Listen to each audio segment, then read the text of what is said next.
গর্ভাবস্থায় কি সরিষা শাক খাওয়া যাবে? গর্ভাবস্থায় সরিষা শাক খাওয়া সাধারণত নিরাপদ এবং পুষ্টিকর হতে পারে, তবে কিছু সতর্কতা অবলম্বন করা জরুরি। সরিষা শাকে প্রচুর পরিমাণে ভিটামিন, যেমন vitamin A, C, K, folate, calcium, iron এবং অ্যান্টিঅক্সিডেন্ট থাকে, যা গর্ভাবস্থায় মা ও শিশুর জন্য উপকারী। বিশেষ করে ফোলেট শিশুর মস্তিষ্ক ও মেরুদণ্ডের জন্মগত ত্রুটি, নিউরাল টিউব ডিফেক্টস প্রতিরোধী সাহায্য করে।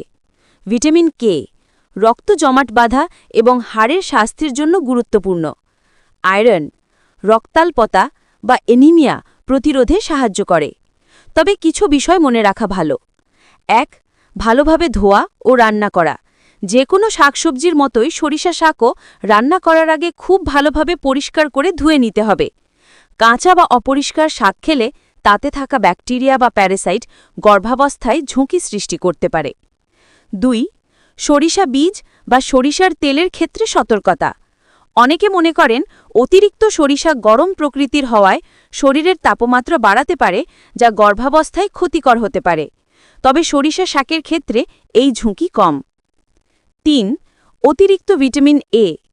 কিছু শাকসবজিতে অতিরিক্ত পরিমাণে ভিটামিন এ থাকে, যা সাধারণ অবস্থায় ভালো হলেও গর্ভাবস্থায় অতিরিক্ত পরিমাণে সেবন করলে শিশুর ক্ষতি হতে পারে। তবে সরিষা শাকে ভিটামিন এ এর মাত্রা পরিমিত থাকে এবং শাক খেলে তা সাধারণত ক্ষতিকর হয় না, কিন্তু এই বিষয়ে সচেতন থাকা ভালো। ৪. অ্যালার্জি। যদি আপনার সরিষা বা সরিষার প্রতি অ্যালার্জি থাকে, তবে অবশ্যই এটি এড়িয়ে চলতে হবে।